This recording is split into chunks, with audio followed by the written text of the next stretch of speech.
지난 시간에 우리는 하나님이 어떤 분이신가에 대해서 살펴보았습니다. 먼저 하나님이 없다고 하는 세상을 향해서 성경은 어리석은 자는 그의 마음에 하나님이 없다고 한다고 말씀했습니다. 그리고 하나님께 나아가는 자는 반드시 그가 계신 것과 그가 자기를 찾는 자들에게 상 주시는 이심을 믿어야 할 것이라고 말씀하십니다. 그리고 하나님이 계시고 존재한다고 주장하는 유신론은 하나님이 계시다는 것을 증명해야 하는데 그 증명에 대해서 크게 두 가지 증명 방법을 이야기했습니다. 첫 번째는 존재론적인 증명으로 모든 존재에는 창조주와 피조물이 있는데 온 우주 만물을 보면서 그것을 만드신 하나님의 영원하신 능력과 신성이 그가 만드신 모든 만물을 통하여 분명히 우리에게 보여진다고 말씀드렸습니다. 그리고 과학적인 증명으로 모든 결과에는 원인이 있는데 우주라는 결과에는 우주보다 더 크고 중요한 원인이 있는데 그 원인은 바로 우주를 창조하신 하나님이시라는 것입니다. 그리고 하나님의 이름에 대해서 살펴보았는데 전능하신 하나님을 가리키는 엘로힘과 그리고 존재하시고 살아 계시는 하나님을 뜻하는 여호와 야훼에 대해서 살펴보았습니다. 그리고 하나님의 속성에 대해서 우리가 믿는 하나님은 전능하신 하나님, 전지하신 하나님, 전제하신 하나님, 그리고 영원하신 하나님, 불변하시는 하나님, 그리고 거룩하신 하나님, 그리고 공의의 하나님이시고 사랑의 하나님이시라는 것을 살펴보았습니다.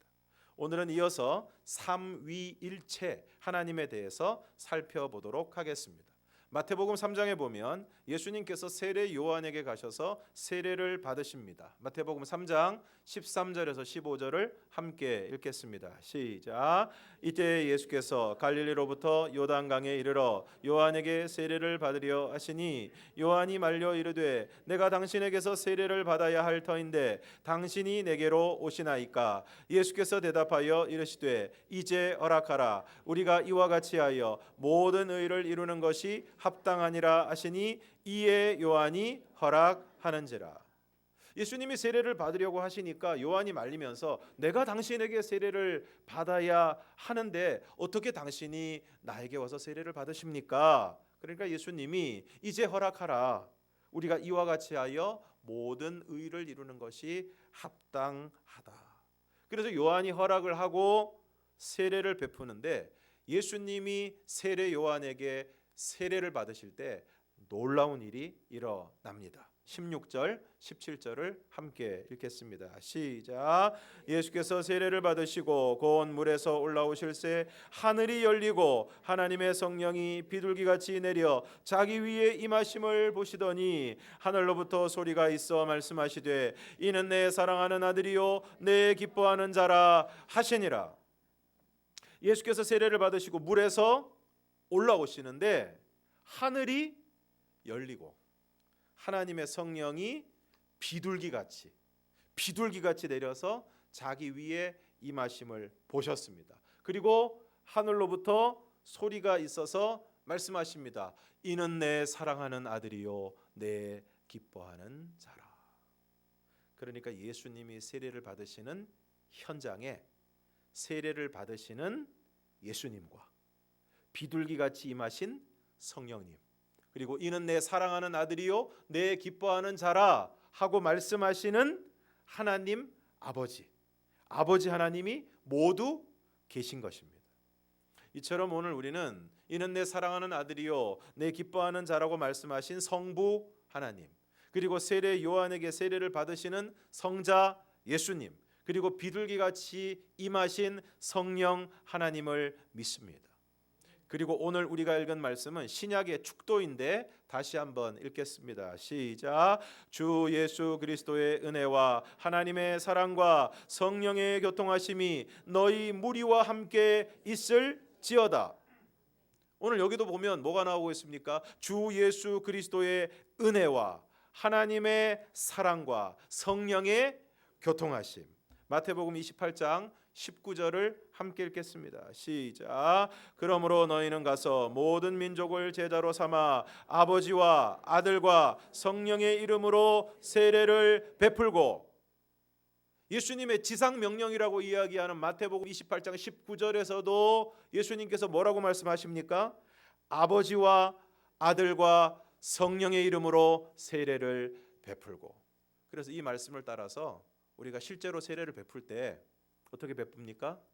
주 예수 그리스도를 믿는 아무개 성부와 성자와 성령의 이름으로 세례를 주노라. 그리고 오늘 우리가 대부분의 예배에서 빠지지 않고 고백하는 사도신경에도 이런 내용이 나옵니다. 우리 함께 고백하겠습니다. 시작. 나는 전능하신 아버지 하나님 천지의 창조주를 믿습니다. 나는 그의 유일하신 아들 우리 주 예수 그리스도를 믿습니다. 나는 성령을 믿으며. 우리가 신앙 고백으로 드리는 사도신경에도 세 분이 나오십니다. 나는 전능하신 아버지 하나님 천지의 창조주를 믿습니다. 나는 그의 유일하신 아들 우리 주 예수 그리스도를 믿습니다. 나는 성령을 믿습니다.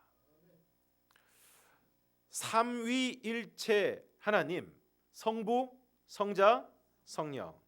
그래서 오늘 우리가 믿는 하나님을 삼위일체 하나님이라고 부릅니다. 여기서 삼위일체 한자로 쓰면 이렇게 되는데, 삼위에서 여기 위라는 말은 인격, 위격, 영어로는 person이라는 뜻입니다.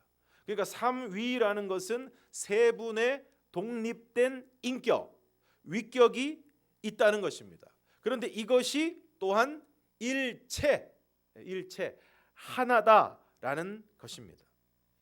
우리 장로교회의 신앙 문답서로 받아들여지고 있는 웨스트민스터 소요리 문답 6번에 이 내용이 나오는데, 질문은 하나님의 신격에는 몇 위가 계십니까? 라는 질문에 이렇게 대답을 합니다. 함께 읽어보겠습니다. 시작.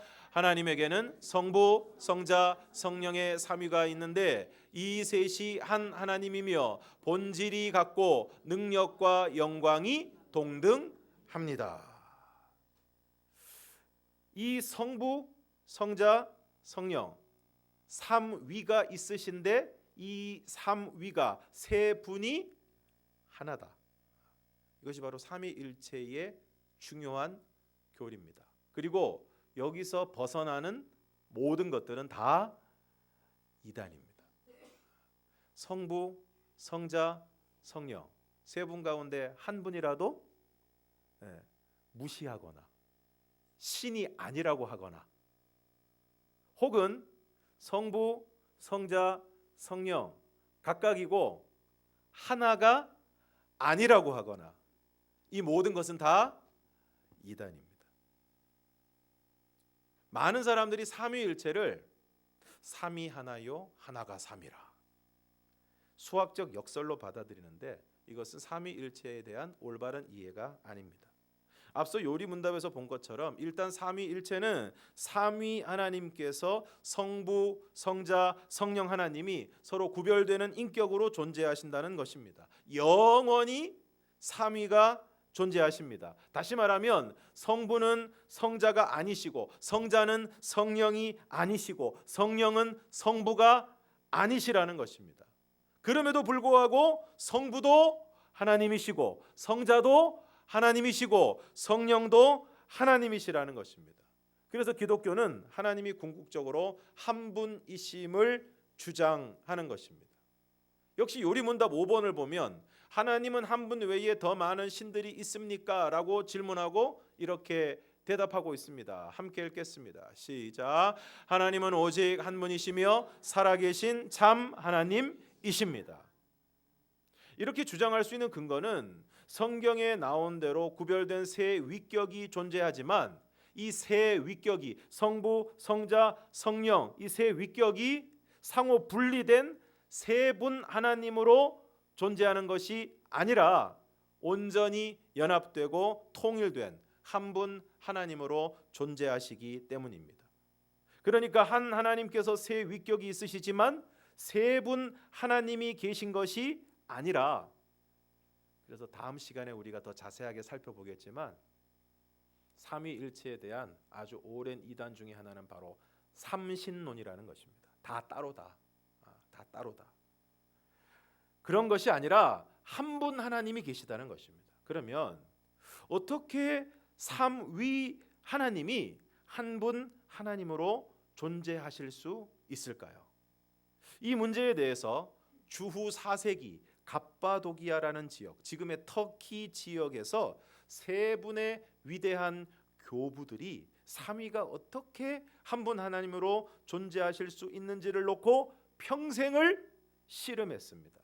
그 결과 그들이 찾아낸 답은 세 위격이, 성부, 성자, 성령, 세 위격이 상호 내주 또는 상호 침투의 방식으로 한 하나님으로 존재하신다는 것이었습니다. 이 주장의 근거는 페리코레시스라는 헬라어 단어에서 찾을 수 있는데, 페리코레시스는 영어로는 mutual indwelling, mutual interpenetration으로 번역할 수 있습니다. 이것을 우리 말로 번역을 하면 상호 내주, 서로 그 안에 거한다. 그리고 상호 침투라고 할 수 있는데, 성부, 성자, 성령의 삼위가 분명히 독립된 구별된 위격이시지만 완전히 분리되어 존재하시는 것이 아니라 성부는 성자와 성령 안에 내주하시고, 성자는 성부와 성령 안에 내주하시고, 성령은 성부와 성자 안에 내주하시는 방식, 즉 완전히 연합된 존재로 계시기 때문에 결국 한 분 하나님이 계신다는 말입니다. 요한복음 14장 9절에서 11절을 우리가 함께 읽겠습니다. 시작.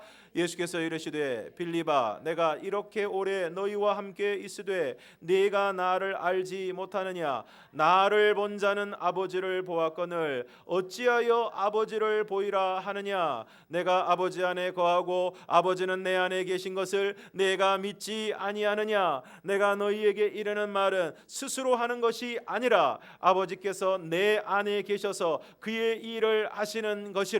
내가 아버지 안에 거하고 아버지께서 내 안에 계심을 믿으라. 그렇지 못하겠거든 행하는 그 일로 말미암아 나를 믿으라. 이 말씀 바로 앞에 빌립이 예수님에게 아버지를 보여주십시오. 아버지를 보여주시면 우리가 확실히 믿겠습니다. 거기에 대해서 예수님이 뭐라고 대답을 하십니까? 빌립아, 내가 이렇게 오래 너희와 함께 있으되 신앙생활 그렇게 오래 했는데 내가 나를 알지 못하느냐? 나를 본 자는 아버지를 보았거늘 어찌하여 아버지를 보이라 하느냐? 그 다음 말씀이 중요한데 10절에서 내가 아버지 안에 거하고 아버지께서 내 안에 계신 것을 내가 믿지 아니하느냐? 이게 뭡니까? 내가 아버지 안에 거하고 아버지는 내 안에 계신 것, 이게 뭐라 그랬죠? 좀 전에 페리코레시스, 상호 내주. 그러니까 예수님도 하나님, 성부 하나님 안에 계시고 성부 하나님도 예수님 안에 계시고. 그래서 그 다음 말씀이 또 중요한데, 내가 너희에게 이르는 말은 스스로 하는 것이 아니라 아버지께서 내 안에 계셔서 그의 일을 하시는 것이라. 예수님이 이 땅에 오셔서 사람들이 많이 모인 자리에서 가르치시든 제자들에 대해서 가르치시든 십자가에서 말씀을 하시든 모든 말씀을 하실 때 항상 말씀하시는 것이 있습니다. 그것이 무엇입니까? 내가 지금 하는 말은 내 말을 하는 것이 아니라 내 안에 계신 하나님의 말씀을 하는 것이다.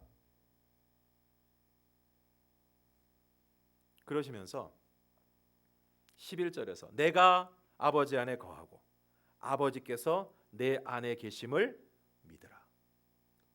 오늘 여러분도 아버지께서 예수님 안에 계시고 예수님이 아버지 안에 계심을 믿으시기를 바랍니다.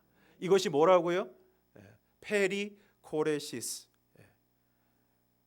헬라어가 익숙한 단어는 아니지만 우리가 그래도 오늘 삼위일체를 배웠으니까 그래서 요거 정도는 하나 알아두셔도 나쁘지 않을 것 같습니다. 페리코레시스.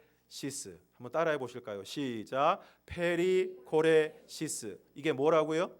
상호 내주, 상호 침투.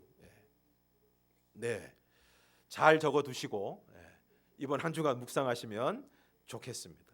자, 그래서 또 16절에서 20절을 함께 읽겠습니다. 시작. 내가 아버지께 구하겠으니 그가 또 다른 보혜사를 너희에게 주사 영원토록 너희와 함께 있게 하리니 그는 진리의 영이라. 세상은 능히 그를 받지 못하나니 이는 그를 보지도 못하고 알지도 못함이라. 그러나 너희는 그를 아나니 그는 너희와 함께 거하심이요 또 너희 속에 계시겠음이라. 내가 너희를 고아와 같이 버려두지 아니하고 너희에게로 오리라. 조금 있으면 세상은 다시 나를 보지 못할 것이로되 너희는 나를 보리니 이는 내가 살아있고 너희도 살아있겠음이라. 그날에는 내가 아버지 안에 너희가 내 안에 내가 너희 안에 있는 것을 너희가 알리라.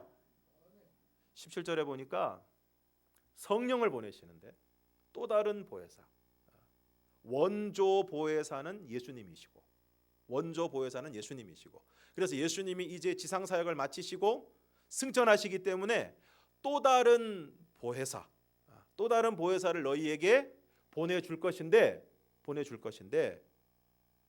그는 너희와 함께 거하심이요. 여기서 거하신다는 것이 뭐냐면은 내주하신다는 것입니다. 내주하신다는 것. 그래서 오늘 예수 그리스도를 믿는 모든 사람은 한 명도 예외 없이 오늘 우리 안에 성령님께서 임하시고 거하시는 줄로 믿습니다. 이것이 바로 상호 내주. 상호 내주.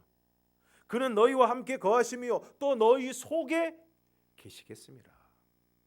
그러면서 20절에서 뭐라고 말씀하십니까? 내가 아버지 안에 너희가 내 안에 내가 너희 안에 있는 것을 너희가 알리라.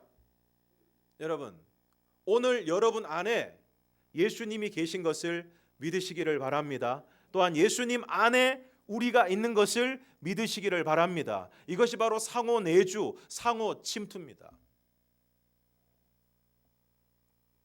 이러한 상호 내주, 상호 침투를 통해서 삼위 하나님이 하나가 되시는 것입니다. 그러면 이처럼 상호 내주, 상호 침투를 통해서 삼위 하나님이 하나가 되시는 일체를 이루시는 이것이 오늘 우리에게 어떤 의미가 있습니까? 에베소서 2장에서 사도 바울이 에베소 교회 교인들을 향해서 이렇게 말씀합니다. 에베소서 2장 11절과 12절을 함께 읽겠습니다. 시작. 그러므로 생각하라. 너희는 그때에 육체로는 이방인이요 손으로 육체에 행한 할례를 받은 무리라 칭하는 자들로부터 할례를 받지 않은 무리라 칭함을 받는 자들이라. 그때에 너희는 그리스도 밖에 있었고 이스라엘 나라 밖에 사람이라. 약속의 언약들에 대하여는 외인이요 세상에서 소망이 없고 하나님도 없는 자이더니. 이 에베소 지역은 당연히 이방 지역이기 때문에 여기 살고 있는 사람들은 다 이방인들입니다. 그러니까 유대인들의 입장에서 봤을 때 이 이방인들은 다 뭡니까? 구원받지 못하는 사람들이에요. 구원받지 못하는 사람들입니다. 그래서 오늘 여기 나와 있는 것처럼 할례를 받지 않는 무리라 칭함을 받았고 그리스도 밖에 있었고 이스라엘 나라 밖에 있었고 세상에서 소망이 없고 하나님도 없는 자였다. 그렇게 이야기하고 있는 것입니다. 그런데 13절에서 17절까지의 말씀을 함께 읽겠습니다. 시작. 이제는 전에 멀리 있던 너희가 그리스도 예수 안에서 그리스도의 피로 가까워졌느니라. 그는 우리의 화평이신지라. 둘로 하나를 만드사 원수된 것 곧 중간에 막힌 담을 자기 육체로 허시고 법조문으로 된 계명의 율법을 폐하셨으니 이는 이 둘로 자기 안에서 한 세 사람을 지어 화평하게 하시고 또 십자가로 이 둘을 한 몸으로 하나님과 화목 화목하게 하려 하심이라. 원수된 것을 십자가로 소멸하시고 또 오셔서 먼데 있는 너희에게 평안을 전하시고 가까운 데 있는 자들에게 평안을 전하셨으니. 이렇게 에베소 교회 교인들이 이방인들이었는데, 그래서 전에 멀리 있던 너희가 그리스도 예수 안에서 그리고 그리스도의 피로 가까워졌다는 것입니다. 그러면서 사도 바울이 선포합니다. 그는 우리의 화평이신지라 둘로 하나를 만드사. 여기서 둘은 유대인과 이방인이죠. 둘로 하나를 만드사, 원수된 것, 중간에 막힌 담을 자기 육체로 허시고 법조문으로 된 계명의 율법을 폐하셨으니 이는 이 둘로 자기 안에서 한 새 사람을 지어 화평하게 하시고 또 십자가로 이 둘을 한 몸으로 하나님과 화목하게 하려 하심이라. 원수된 것을 십자가로 소멸하시고 또 오셔서 먼데 있는 너희에게 평안을 전하시고 가까운 데 있는 자들에게 평안을 전하셨으니. 예수님은 우리의 화평이십니다. 그래서 둘로 하나를 만드시는데, 원수된 것, 유대인과 이방인이 원수된 것, 그것을 가로막고 있는 것이 무엇이냐? 그 중간에 막힌 담을 자기 육체로 허셨는데, 여기 중간에 막힌 담은 바로 율법의 담입니다. 율법으로 말미암아서 유대인과 이방인은 원수가 되었고 도저히 하나 될 수 없는 상황이었는데, 예수님께서 그 중간에 막힌 담을 자기 육체로 허셨다는 것입니다. 자기 육체로 허셨다는 것은 십자가에 달려 죽으심으로 그 율법을 폐하셨다는 것입니다. 그래서 이제 이 둘로 유대인과 이방인을 자기 안에서 한 새 사람을 지어, 그래서 이제는 더 이상 유대인이냐 이방인이냐 그게 아니라 그리스도 예수 안에서 한 새 사람, 예수 그리스도를 믿음으로 거듭난 그리스도인, 이제는 유대인이 아니고 이방인이 아니고 그리스도인으로, 거듭난 구원받은 그리스도인으로 하나가 되어서 화평하게 하시고 이 둘을 한 몸으로 하나님과 화목하게 하셨다는 것입니다. 18절과 19절을 함께 읽겠습니다. 시작. 이는 그로 말미암아 우리 둘이 한 성령 안에서 아버지께 나아감을 얻게 하려 하심이라. 그러므로 이제부터 너희는 외인도 아니요 나그네도 아니요 오직 성도들과 동일한 시민이요 하나님의 권속이라. 그러므로 이제 둘이, 유대인과 이방인이 한 성령 안에서 아버지께 나아감을 얻게 하시고, 그러므로 이제부터 너희는 외인도 아니요 나그네도 아니고 성도들과 동일한 시민이고 하나님의 권속, 하나님의 가족이 된다는 것입니다. 그런데 이것이 어떻게 이루어지는 것입니까? 예수 그리스도를 믿음으로 오늘 유대인이든지 이방인이든지 이스라엘 사람이든지 한국 사람이든지 예수님과의 페리코레시스, 성령님과의 페리코레시스를 통해 이루어지게 되는 것입니다. 오늘 유대인이 예수를 믿어서 예수님과의 페리코레시스, 상호 침투, 상호 내주를 통해서 예수님과 연합하고, 또 이방인 가운데서도 예수 그리스도를 믿어 그 예수님이 내 안에, 내가 예수님 안에 있는 페리코레시스를 통해서 예수님과 연합하게 될 때, 이러한 유대인과 이방인들이 주 예수 그리스도 안에서 하나가 되는, 또 한 성령 안에서 성령님께서 유대인이나 이방인이나 어떤 사람에게든지 그 사람에게 내주하시고, 또 오늘 우리가 성령 안에 있음으로 말미암아서 그러한 한 성령 안에서 유대인이나 이방인이나 피부나 인종에 상관없이 예수 그리스도를 믿는 믿음 안에서 한 성령 안에서 하나가 되는 놀라운 역사를 이루어 간다는 것입니다. 예수님께서 우리를 고아와 같이 버려두지 않으시고 우리에게 오셔서 너희가 내 안에, 내가 너희 안에 있는 상호 내주, 상호 침투를 통해서, 이것을 통해서 예수님과의 연합을 이루는 것을 통해서 전에 원수였던 유대인과 이방인이 하나가 되고 화평을 이루게 되는 것입니다. 또한 둘이 한 성령 안에서 오늘 우리 안에 성령님께서 내주하심으로 그리고 오늘 우리가 우리 안에 계신 성령님과 하나가 되어서 온전히 순종함으로 동일한 시민이 되고 하나님의 권속, 하나님의 가족이 되는 줄로 믿습니다. 그리고 이것이 구체적으로 어떻게 이루어져야 하는가? 에베소서 4장 1절에서 4절을 함께 읽겠습니다. 시작. 그러므로 주 안에서 갇힌 내가 너희를 권하노니 너희가 부르심을 받은 일에 합당하게 행하여 모든 겸손과 온유로 하고 오래 참음으로 사랑 가운데서 서로 용납하고 평안에 매는 줄로 성령이 하나 되게 하신 것을 힘써 지키라. 몸이 하나요 성령도 한 분이시니 이와 같이 너희가 부르심의 한 소망 안에서 부르심을 받았느니라. 1절에서 지금 감옥에 갇혀 있는 사도 바울이 에베소 교회 교인들을 향해서 권면합니다. 너희가 부르심을 받은 일에 합당하게 행하여. 그러면 여기서 부르심을 받은 일이 무엇입니까?